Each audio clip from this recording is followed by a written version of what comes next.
Good morning and welcome. This is Microsoft Virtual Academy. We're broadcasting live from Washington, and we're going to talk today about development in XAML.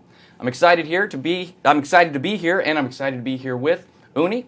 Uni, take just a second, introduce yourself, and I'll introduce myself after. Oh, absolutely. I'm Uni Ravindranathan. I'm a program manager lead, and I lead a small team that builds XAML tools and Visual Studio in Blend. Yeah.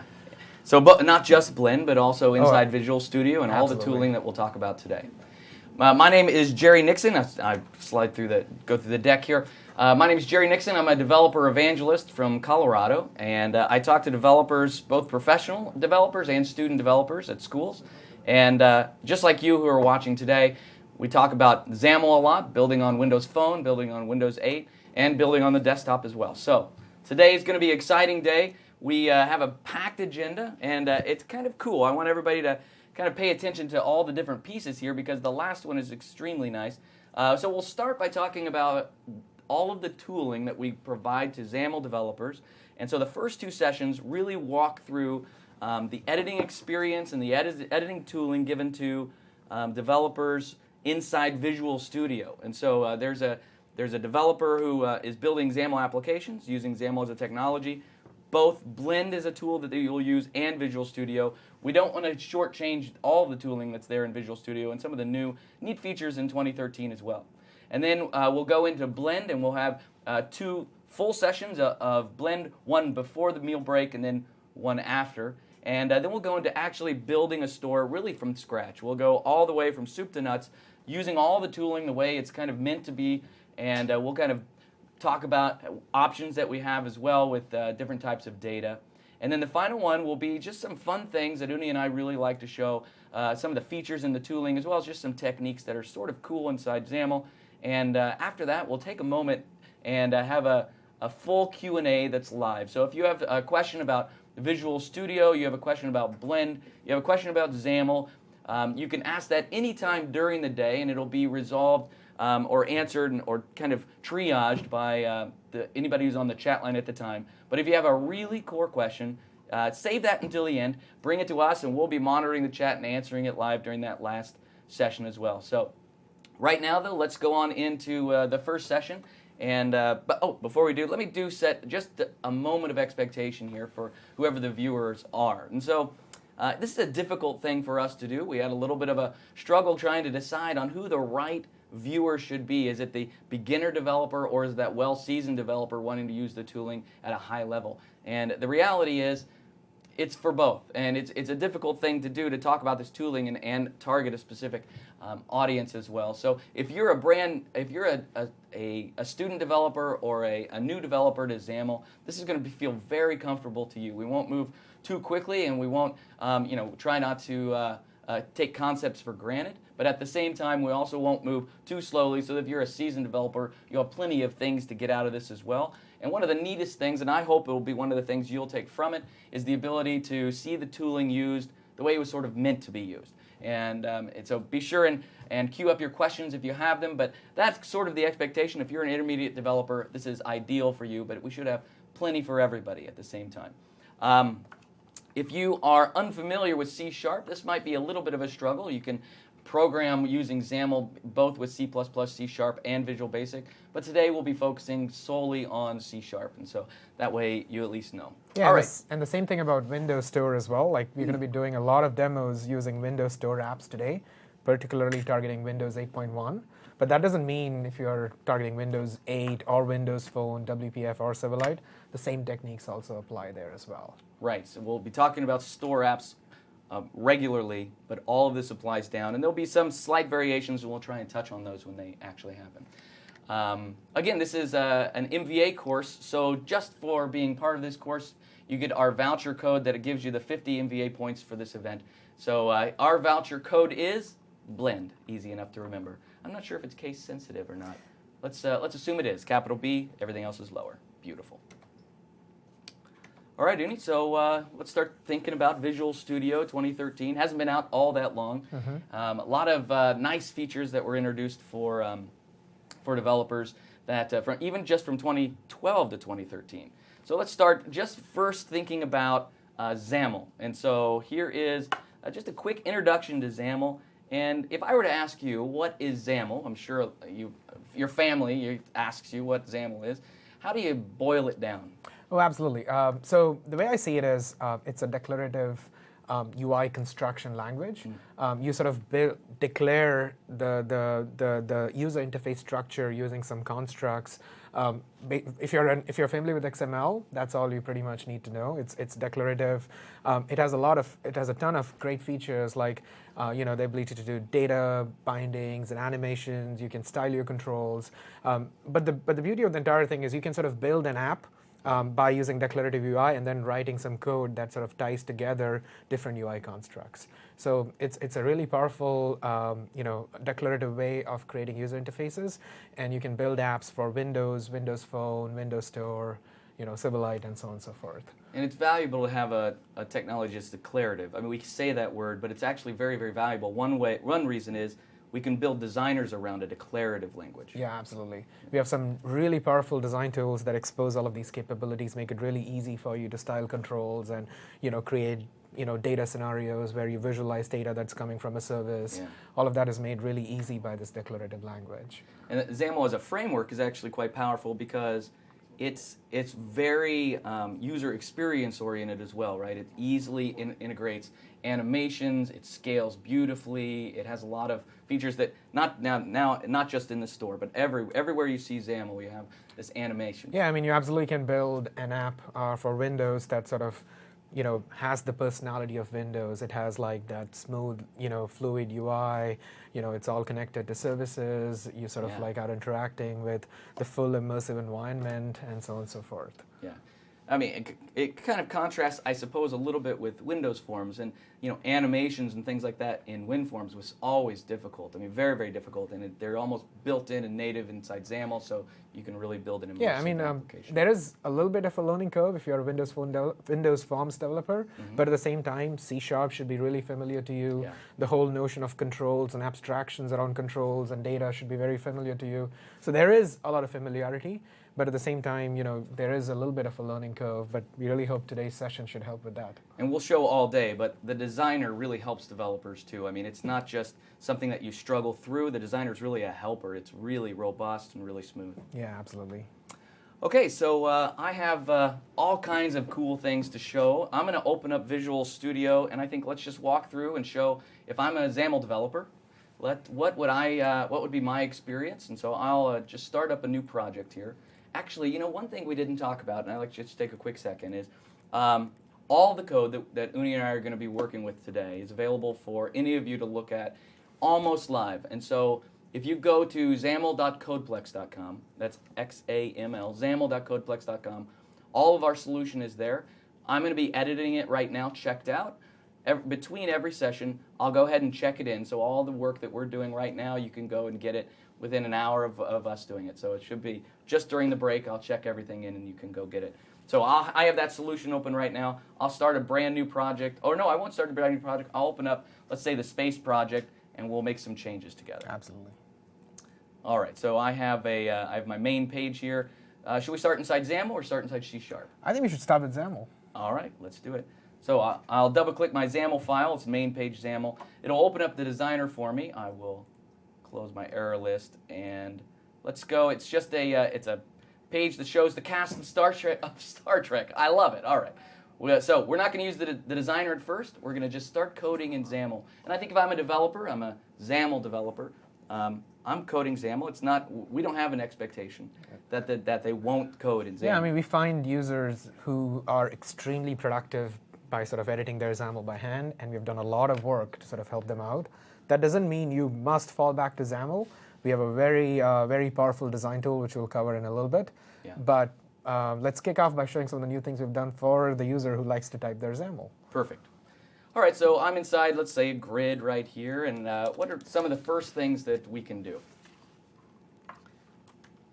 I can add another grid inside this grid, and I think if I'm a seasoned developer, one of the things I know is that as I'm typing, I get this autocomplete. I've always had a little bit of this autocomplete, but it's a very particular autocomplete, right? You either type it correctly or you get that XML comment block out, right? That's kind of the result if you don't get anything.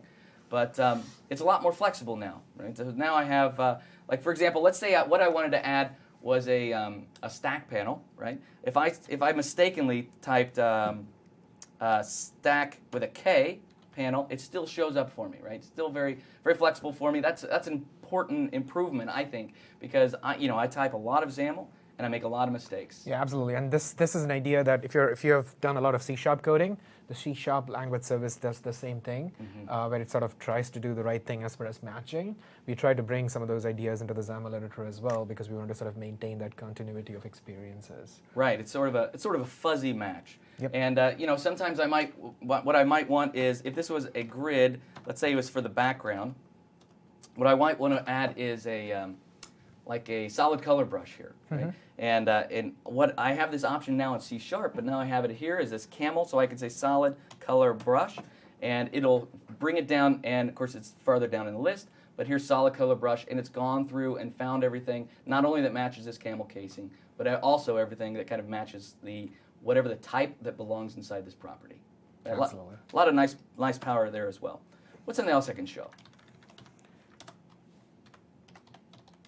If I have sometimes you might nest grids like this, and so each one, there's a lot of different things that I'm looking at, and a developer has come in and said, it's kind of confusing. So this is section 2, and they've done a good job of going in and commenting section 1, 2, and 3, and I go through and I look at it, and I think, now I need to, for the time being, I just need to comment out section 1, 2, or just section 2 and 3.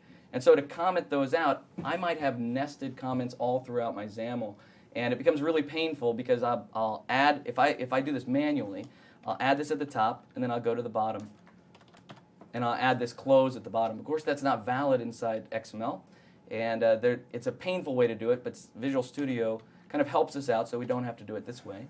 I can select all of it, and I can either use the keystroke. I like the keystroke.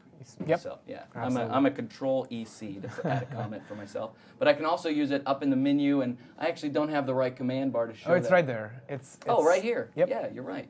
Control EC. It even tells me there. So if I do it, it does everything that I would have needed to have done as a developer. Right? Or you could right-click, and there's a context menu, which is the way I kind of do it as well.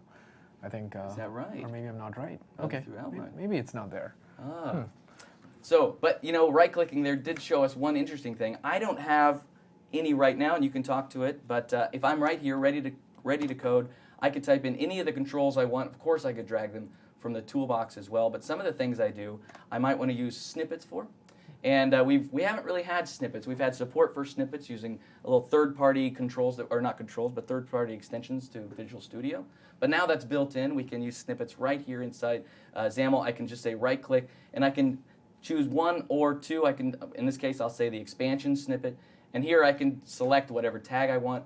But this is just in the, and in fact, let me show it real quick. It's right here, Tools, and it's in the Code Snippet Manager right here. Control-K, Control-B will take me to it. I can drop over to XAML, which was never there before, right? It's really exciting.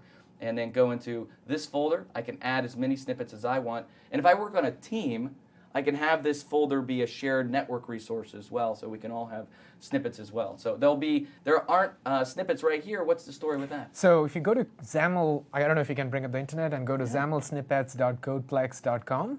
We have shipped a large number of snippets that you could potentially download and install into that folder that you just pointed out. We have some instructions on this site as well. For example, we are shipping all of the styles and templates that are commonly used for Windows and WPF and Windows Phone as snippets. So if you are like a XAML-focused developer that doesn't like to use the design tools, we have a lot of snippets for all of the styles and things like that. So you can sort of stay in your XAML editor and sort of extract styles and templates all using snippets. So this will give me dozens of really useful snippets, as well as a template to make my own as well. Absolutely. Which is probably one of its most valuable pieces as well. Yep, I've downloaded this myself. Excellent. Now this is not written by a community partner or anything. This is written by you guys, actually. Absolutely, and we are looking for ideas that people like if they really are missing something and they're sort of finding themselves spending a lot of time typing their XAML. You're looking for feedback on sort of adding new snippets to the gallery as well, and you're accepting community contributions and things like that as well. Nice, very nice. That's a big and powerful piece. I think I really like it a lot.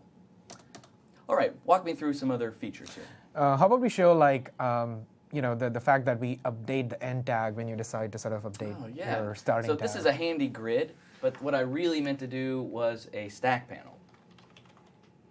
So I can select stack panel, and when I do, conveniently, right here is at the end. More often than not, I'm adding a text block, and I mistakenly close it like this.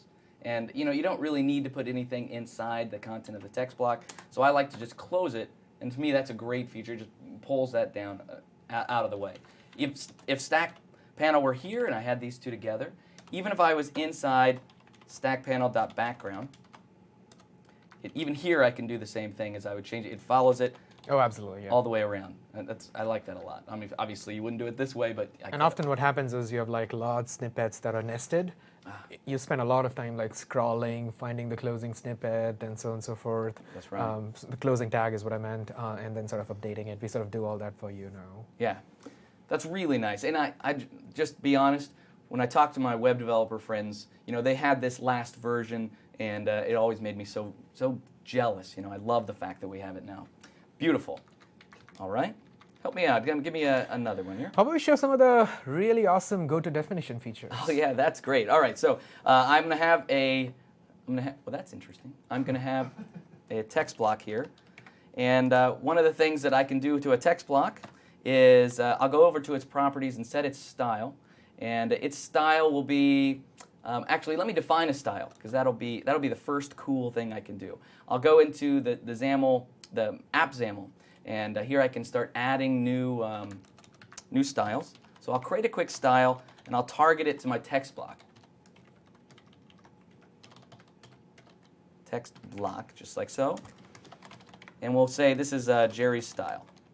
And what's special about my style is that I have a setter that says that the font size is always 100, right? I go big or go home is the way I'm thinking about it.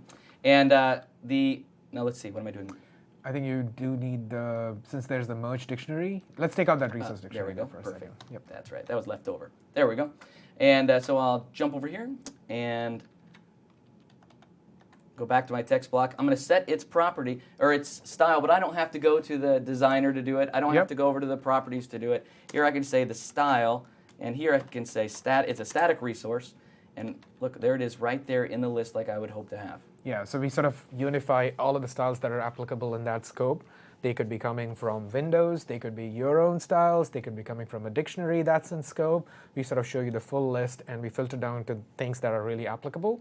In this case, we have sort of only allowed you to apply or view styles that are applicable to text blocks. Right. And hence you're seeing your style, you can apply it right from there.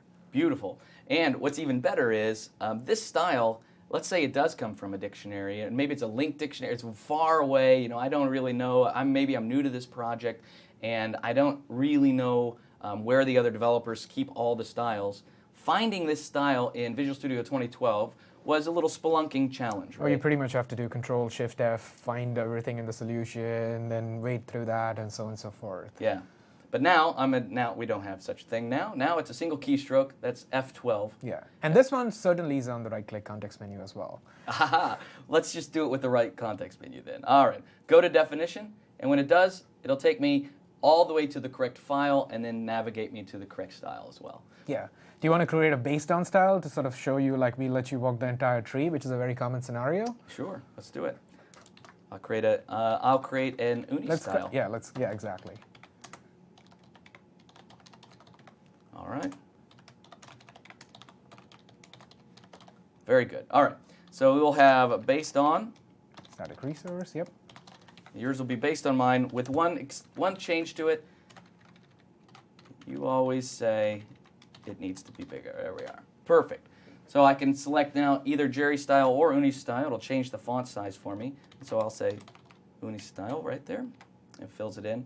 Now when I hit F12, will it take me to Jerry style or will it take me to Uni style? Uni style. I would hope so, absolutely. There we are. But now this might be defined and based on a resource. And it could be completely in a different dictionary or something like that, right? And just like before, I go here, hit F12, and it'll take me up to this style now, so that's perfect. And so that's just me hitting F12, navigates me to wherever that is, and keeps going up and up and up So this is just the beginning, right? We're talking about navigating inside XAML declarations, so moving around through all of the assets there. I could do the same thing, though, inside C# assets as well. Oh, absolutely. And Visual Basic assets, and I mean, of course. And so this will, I can, let's see, I can do a quick binding here. So I'll bind it to text, and it's called binding. Now, this list is also slightly different. This list used to be it used to not include all of the items inside my data context. If I wanted to be able to do a quick data binding and know that I was getting the syntax done correctly, I would have to go into the properties of the text box and then click the little value indicator on the right. And in fact, let me just show really quickly. I used to, and I still can, of course. Oh, absolutely, you can. I can go right here, say create binding, and it will do all of the correct filtering for me. I could select, say, this title was what it was going to be. And I say go, and it sets it to title, and I know that I didn't type it correctly. I mean, I know that I did get it correct, and I didn't type it incorrectly. By the way, we have a full section on data binding. We'll go into the basics of some of these things in detail. We're going to go quickly right now. But even now, I can say TI, and I can see that title is right there. It knows my data context. It knows all the members of it. In fact, if I hit dot after it, it'll start then diving into that object. If it's a rich, complex object, it'll get all of its nested types. And in this case, it's a string, and it only has a length. But it does allow me to go through all of these pieces like that. That's new and very powerful inside Visual Studio. That keeps you from having to go to the properties dialog unless you just want to. You certainly still can. Oh, absolutely. Do you want to do an F12 on the title? Oh, that's a great idea. So F12, let's go to definition. And where does it take me? It takes me into my view model all the way to the title property where I am. Awesome. So we have sort of made it really easy for you to navigate. I mean, it's really common if you're a XAML developer to sort of do most of your work in your C# code, absolutely normal, and then fall back to the XAML UI declaration for creating your UI. So navigating back and forth, you add a property, you consume it in your XAML and back and forth is a very common workflow, and we've made it really easy for you to do this. So if you wanted to go back to mainpage.xaml and select the object that's specific to the data context up there, so there's a base view. Like if you let's go hit F12 on that. All right. So in this case, we are actually navigating you to the actual class that's specifying the data for this particular page. So you've made it really easy for you to jump back and forth to classes and properties and types and things like that. This is endlessly valuable to developers who are using the MVVM pattern, because I could always hit F7. I could always hit F7 and I could drop to the code behind. But often my code isn't in the code behind, it's actually in the view model. Now I can just go to a reference anywhere inside my XAML, such as title, I hit F12, it takes me to my view model and the property inside. Yeah, by the way, like the MVVM purists might say, hey, you know what, it's not that common to specify my view model. It's all loosely associated and things like that, and that's perfectly fine. We have a bunch of features that we're going to demo in our data binding section that allow you to improve your design or XAML editing experience, even if you were to not specify any data context in your XAML at all. Perfectly fine. In this case, for the sake of ease, I guess, we have sort of put it in there. But that's perfectly fine as well. That's right. So all the MVVM purists out there who might have gotten worked up over that, go get a coffee, take a relaxing coffee break. You'll be all right. We understand. All right. So. One final thing, Jerry. Do you want to show like F12 to discover documentation about various properties and things like that? Sure. All right.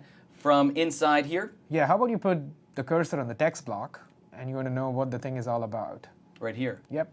So so now this is the control that I'm interacting with. I don't necessarily have, this is the custom control or a user control. This is an actual framework control. I can hit F12 and it takes me into the object browser. Yeah, so for example, if you're consuming a third-party SDK or content from third parties where you actually don't have the source code, and you want to look at various available properties and their documentation. I mean, we pull up documentation from your XML files if you specify them like that. We allow you to navigate to the actual object in the object browser, so you can navigate around and sort of figure out what different properties exist, what they do, and so on and so forth. So we made it really easy for you to do that as well. So it's not just text on a screen anymore. Everything is really aware of what it actually is. So I can jump to a style, I can jump to a class, I can jump to a property, I can jump to an object definition. Yeah. Pretty cool. Yeah, and I'm actually reading some of the questions coming in as well. I'll answer just one of them over here, which is from, I believe it is, where can I find information about view model for Windows 8.1 XAML development? I think MVVM is a very popular topic. A lot of experts out there have lots of frameworks and lots of patterns and things like that. There are a lot of, if you just go to Bing and search for XAML MVVM, you'll find a lot of documentation and references and things like that that sort of allow you to sort of read more about, MVVM patterns. That we are not going to be focusing on MVVM today at all. No. But that said, we will allude to this topic every once in a while. We'll probably say view model quite often, though. Yeah. Yeah. And We're not going to be sort of teaching you the best practices of building an app or anything like that today, just about yet. Yeah. So when I build an app, often I build the view model business from scratch. A lot of people use third-party libraries, and they're just awesome. They really are well thought out, well done, and there's so many that it just hurts to try and say just one, right? Yep. I wouldn't just say MVVM Lite, because then everybody would think that MVVM Lite was the only good one out there when that's not true. Yep. Perfect. Now there are benefits. I'm a XAML developer. I'm obviously going to be writing XAML by hand like this. Another thing I might be doing is coding in C#.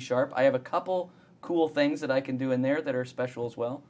Talk to me about those. Yeah, absolutely. So one of the common things that you probably want to do is you essentially have a really complex class that's refactored to sort of have base classes with some implementation there. Yeah. And it's often important for you to quickly jump to the place where the function is defined or the property is defined. Maybe just view the documentation or make a quick edit without losing context of your bigger.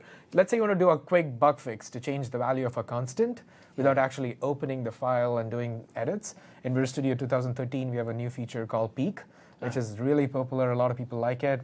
Can you demo that feature? Absolutely. So here I am inside, let's just say this is a dreamed up scenario, but here I am inside the setter for title, and I can look at base.orientation, and I want to be able to peek in that. Now, what's the keystroke for peek? It's Alt F12. I mean, Alt F12. So it's just like F12 we were talking before. This is an alternate F12, I suppose. So I hit that, and this pops up right below it. It looks like a little tab. It even has a tab that kind of feels like the tab in the top document well. And I have this option. In fact, I could just quickly throw it up to the well and make it, or not throw it, but yeah, pin absolutely. It's editable, by the way. You don't need to do that. Go ahead and make an edit. Right here? Yep. So I see the way orientation, I see its default. The default is all wrong. I need to change that so that it defaults instead to Get vertical. full IntelliSense, and note what happened at the top of the tabs. That particular base view model.cs is now open as a document. Oh, I see it right here on the left. And it has the star on it, which means you just made an edit. You don't need to switch to that if you don't care. But of course, if you want to do like a large-scale refactoring or something like that, you might want to sort of switch your context to that particular tab and make your edits there. Perfect. So if I feel like I've made the change that I need to, sometimes I won't make a change, right? I might just need to look and see how was this implemented to make sure I'm using it correctly. So I can just close it right now, and everything is good. This stays open because it still needs to be saved. Right? Yep. That's the idea. Very cool. Very cool. So that's called Peek. I like that a lot. Now, another feature inside Visual Studio for C# developers is that Visual Studio is really calculating a lot about my code all the time behind the scenes, and it can really expose that to me. So I'm going to turn it on. I can use the quick launch up here, and this feature is the Code Lens feature. So I can say Code Lens. And now if I'm looking for where it is, it's right here. It'll take me to All Languages Code Lens. I tap that, and it'll take me directly to the options where that's set up. I can see I've disabled it. Now I've turned it back on. I say OK, and I'm going to see a change here. Now, what am I seeing here? These references that are showing up?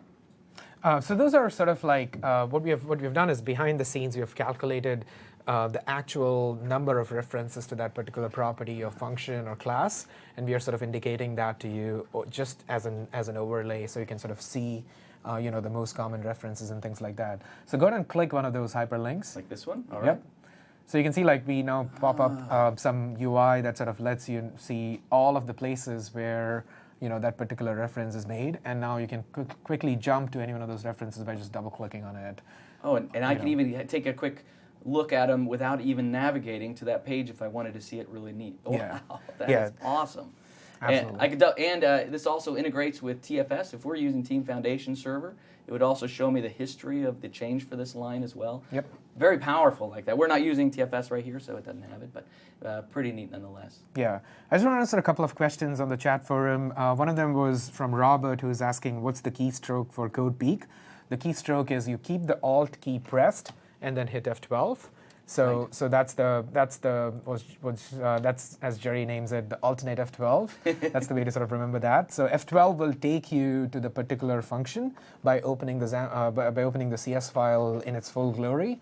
Alt F12 will allow you to do a quick peek at the particular content that you're interested in. Right. And just a second question here as well. What about Blend and all the GUI thing that you've talked about? Absolutely, stay tuned. The next 5 sections are all going to be about Blend and visual editing and things like that. This section was primarily to just lay the landscape in terms of all of the other things that Visual Studio brings to you, the XAML developer. So That's stay right. tuned for modules 2 to 5 and 6, and we'll cover a lot of Blend. And that. don't forget, this is really a session geared towards the XAML developer. Mm-hmm. And it's just not, it's the wrong expectation to think that a XAML developer would never leave Blend. Yep. And certainly the wrong expectation to think they wouldn't leave Visual Studio either. There's too many benefits in both places, and we want to make sure they get them all. Yep. Perfect. All right, so help me out here. What's the next step in our agenda here? OK, so let's go ahead and show. Is there any XAML IntelliSense features that we want to show on top? Let me just triple check my list. I want to make sure that we get them all. I think we kind of got through most of them. Now we'll do a deep dive of the data section at some point in the future, and we'll sort of show some of the data-specific things. So I think we kind of got pretty much everything that we wanted to cover there. Let me tack on one thing that I really like here, and it's when I add things to the when I drag things from the toolbox into the designer, every once in a while I'll drag them to the wrong place in the document tree. Yep. And it'll be at the wrong location. I find myself just going cutting it and pasting it where I actually meant for it to go. Sometimes because I forgot to select the one to make it or pin it to be active. Mm-hmm. Sometimes just because I got it wrong. And so we always have the document outline here, and the document outline shows the perfect hierarchy of how my page is set up. And so if I was right here and I wanted to add a text block, for example, but I wanted to make sure that text block was on top of everything. Now, if I were to go here and select text block from my common controls here, and I would just grab it and drag it, I'm not 100% sure where it would end up. But I have the ability now in Visual Studio 2013 to be able to grab that control, and so here's my control, and drag it directly onto the document outline. The document outline is important because if I drag it all the way down here to the bottom, then I know for a fact that it is, as far as z-index, it's at the top because the lower in the tree you are, the higher in the z-index you are. And I also know it's parented properly as well. I didn't mistakenly drag it onto the hub, drag it onto a grid that might be there or anything like that. It's a nice, powerful feature to be able to get it really accurate. And if I wanted to back this up because it's actually intended to be, let's say, a background of some kind, it's a rectangle or something, I could drag it up and down right here and be able to see it. My personal favorite is once I have something in the tree, and I don't want to grab it again, right? Every once in a while, I grab the background grid by mistake and I find myself moving it around. I can lock it, and it's locked in place, and from the designer's point of view, I can go up there and I'll never mistakenly grab that again. Mm-hmm. Right, really valuable. I can hide it if I need to, but I use lock a lot more than I use the hide and show. Yeah, absolutely. If you don't mind switching to my monitor for a second here. OK, great. So for the next 10 minutes, I think we should probably take them through a quick tour of Visual Studio's GUI features, as somebody called it. Like, okay. What are some of the features in Visual Studio that's available for the XAML developer to build their user interfaces? This is going to be probably our last major stint inside Visual Studio outside of writing some code later in the session. Yeah. Let's take like 5 minutes to take a quick tour of the different panels in Visual Studio and also see some of the controls in action while we are doing. Got it. Like the document outline and all the other things we've got. Sure. So I'm going to take any one of Jerry's projects. I'm going to sort of start from scratch. I'm not going to use an existing XAML file just to sort of keep things really simple. I'm going to add new item. And Visual Studio has, of course, a lot of templates. In this case, we are building a Windows Store app. Even if you're building a WPF or a Windows Phone app, you get almost the same set of templates. I'm going to create just a blank page just to show some of the concepts and let the designer boot for a second. And let's take a quick tour of some of the panels in Visual Studio. So Jerry showed you the toolbox. The toolbox is the place you would go to view your controls. In addition to the controls that Windows gives you out of the box, so there's the button and the hub and the image and things like that. We also show you controls that you may want to install that are given by third parties. So in this case, I'm building a Windows Store app. I want to use an add control. I have installed the add SDK, and the control shows up in the toolbox. I can just drag and drop the control, and the add gets integrated into my app. I configure the app add to sort of specify my backend settings, and my app is up and running. Okay. So the toolbox and it handles all the references for you. Yeah, as well, we'll so add the it's a nice necessary way references to the project, just drag and drop, so everything just works. The document outline is the panel that you would go to see the visual representation of your markup in many ways. So in this case, we have the page, and I'm going to sort of just maximize the XAML editor. When you make a selection, we automatically highlight the right entry in the XAML editor as well, and the visual design surface. So in this case, I've selected the grid. My selection is now the grid on the design surface, and my markup is also fully synchronized. Every time I change a selection, the same thing happens no matter where I do. If I put the cursor on the page in my XAML, the design surface, while you can't really see it, the design surface is selected the page as is evident from the property inspector over here. And the document outline is also fully synchronized as well. So the document outline, as Jerry said, is the place you'd go to sort of visually see the construction of your XAML tree and sort of make changes. It's the closest thing we have to visualizing the logical tree inside XAML. By the way, when you're doing visual design, it's very common. Let's go ahead and drag and drop a simple button control. Let's resize that a little bit so people can see it. Often, you are sort of, there is occlusion by controls up in the Z order. And you want to just temporarily hide the control so you can work with what's behind. You can go to the document outline and use the hide button over here to visually hide the control. It doesn't mean when you run the app, you'll still have the button. It's not hidden from the running application. It's just hidden in the visual designer so you can work with content that's behind the button. So now I can click and select the grid that's behind the button, whereas previously I would not have been able to do it. That's a big deal, especially when you're designing like a pop-up or something like that that's on top of it. And similarly, like we have the notion of locking controls. You want to make sure sometimes that as you're quickly working through your XAML and making changes, you don't accidentally make any changes. And one of the things that's really common is for people to sort of accidentally hit the button or select the button on the design surface and hit the right arrow key as they're typing, and they have suddenly changed their UI unknowingly. So you can go ahead and lock various controls so that now when I select, I don't really select the button. I'm selecting the grid. The button's almost transparent to me in terms of like the selection mechanisms. That's also pretty useful. Now, for you what if I have, I see this controls. happen a lot. I'll have sometimes a grid, then I'll have a stack panel. Inside that stack panel, I'll have another grid. Inside that grid, I might have another stack panel. And they all take up the entire space. And I want to be able to select the back grid, let's say. To change the background color, right? It's pretty hard to do that, by sort of using direct selection metaphors. We do have some mechanisms. For example, you can right-click on the control, and you can see the selection, the entire tree that's visible at that mouse click. And you can sort of select. So you're over the button, but it still gives you the option for the grid and the page when you did that. Exactly. Let me do that one more time. I'm right-clicking. Actually, to show this better, let's create two buttons. Right on top of each other, so you have two buttons that are sort of like sort of occluding each other. So there's no way for me to visually select the button on the back. No way. You can see like whenever I'm selecting it, it sort of does. Now the options for selection, I can go to the document outline and select it.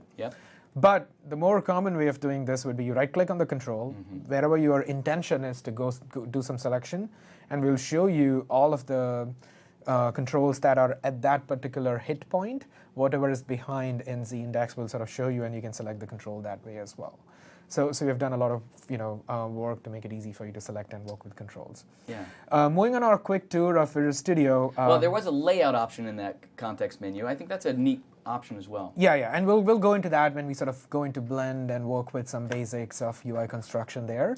But one of the things you can do is when you sort of visually construct controls, we set a lot of arbitrary properties because we want to sort of match your intent. Exactly, because you're sort of dragging the thing out.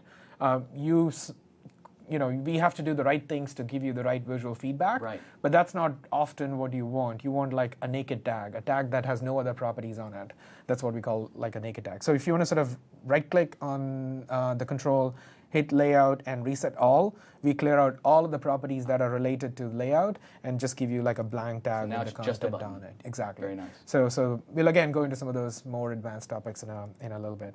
Now, going through Visual Studio, we of course have the Visual Design Surface. As you open multiple files, each of them becomes a new tab. Some of the files don't have a Visual Design Surface. For example, if you have a resource dictionary, there is nothing to visualize in terms of content. So if you switch over to the Design tab, we kind of give you a message that says, okay, you cannot really edit this in the design view. And by default, we sort of allow you to open the thing in full XAML view. But most files have like a Visual Design Surface as well as the XAML editor. You can change the order. So if you sort of want to horizontally split it or vertically split it, you can do that. You can minimize the XAML editor completely if you don't really care and just want to work with the Visual Design Surface.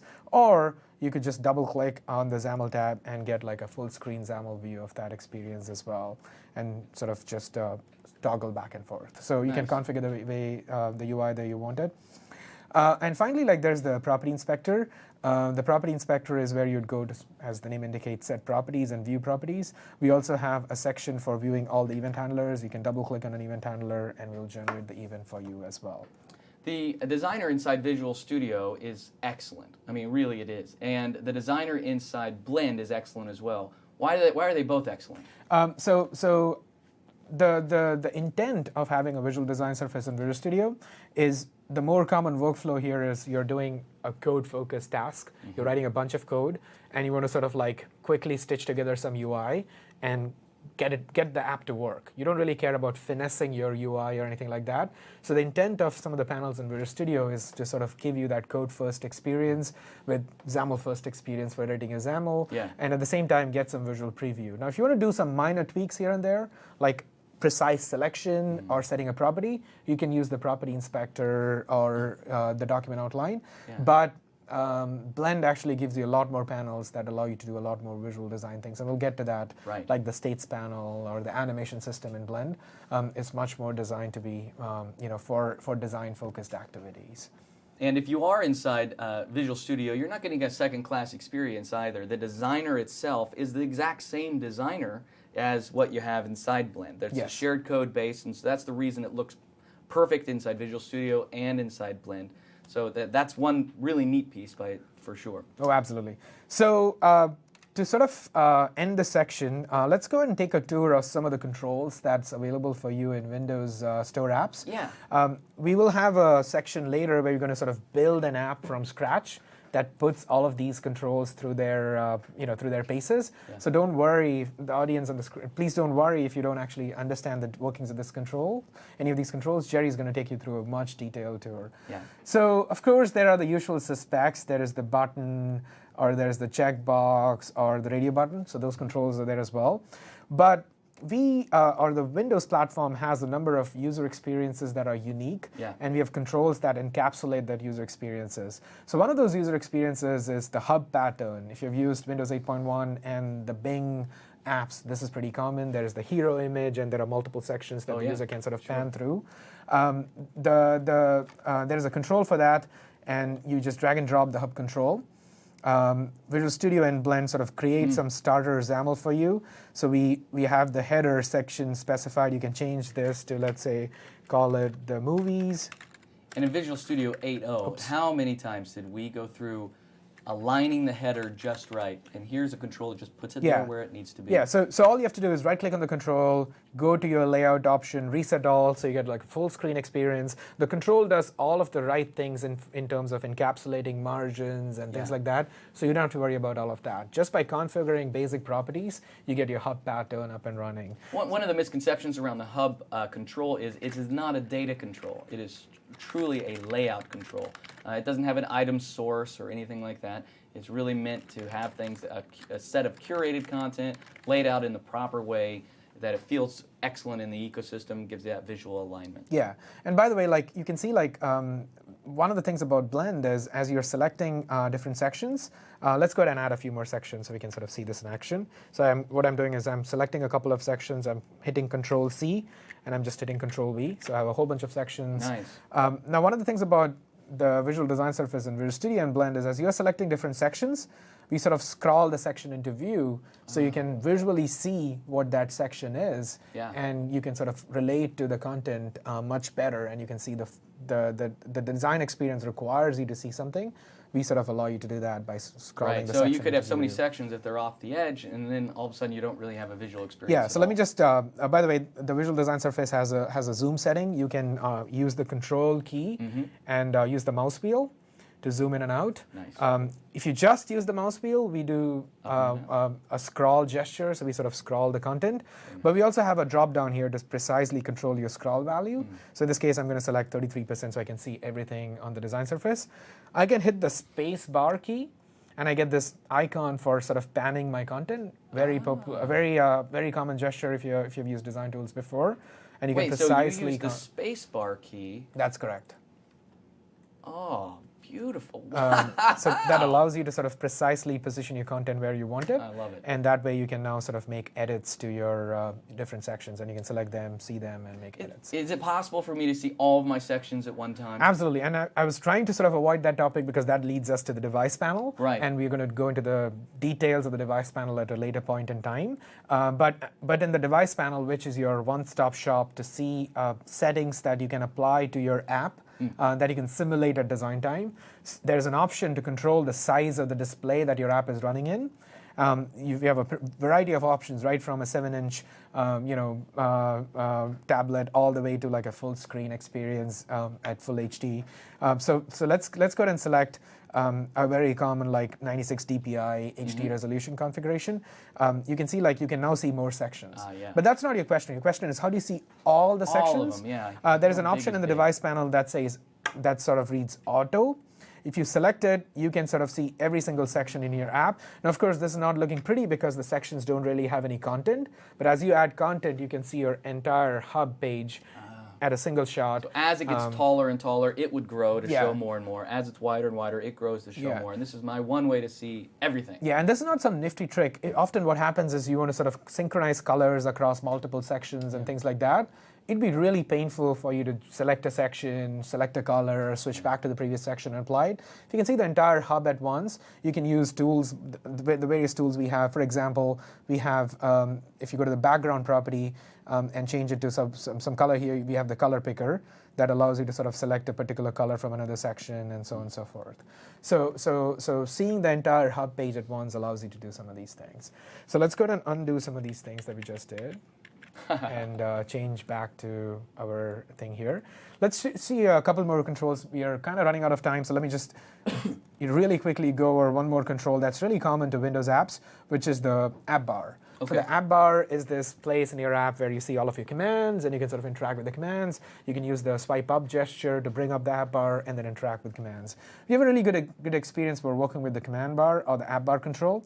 Wait, I want to pause you just for a second and talk about that.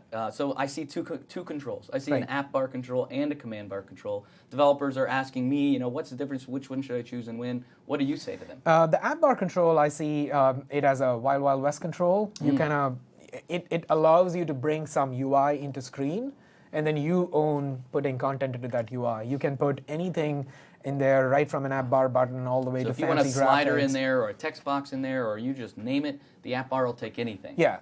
And the command bar control, if you're familiar with Windows Phone, it is similar to the Windows Phone app bar control, where there is very little customization possible, but it allows you to hit the 95% of the cases that you sort of want to hit with your app bar. So if I don't have custom controls inside my app bar, my default would be command bar. Yeah, you can of course style your buttons and things like that even in the command bar, but it's a really quick way to create what I'd call a more structured app bar, the one that you commonly see in 95% of apps out there. And where the app bar is just a grid that you throw everything into, an app bar only accepts buttons, but it also has a primary and secondary region that as the user starts making my app more narrow, it starts to pull those out and only shows primary. Those things are all taken care of for you, encapsulated into the command bar, so you don't have to worry about how the app bar sort of change their look and feel and things like that. It's all encapsulated for you. If you're writing the app bar control, like you sort of own some of those problems and dealing with those problems as well. Got it. So just to show a quick example of the command bar experience, to create a command bar, you could do a couple of things. You could right-click. If you see the page thing in the document outline, there are a couple of properties that we show here called the top app bar and bottom app bar. An app bar is primarily more commonly found in the bottom of your app, so we're going to use the bottom app bar here. Right. Right-click on the app bar, you can add the command bar through that. Just right like that. Or, like you say, you can drag and drop the command bar from the asset or the toolbox into your Different app. experience, exact same result. Yeah, you get pretty much the command bar tag, right?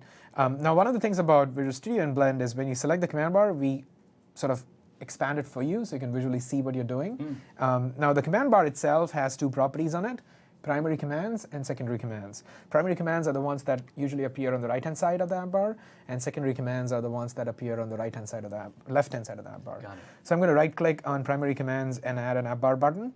So let me just zoom in a little bit so you can see what's going on. So that's your app bar button. It has this default emoji icon.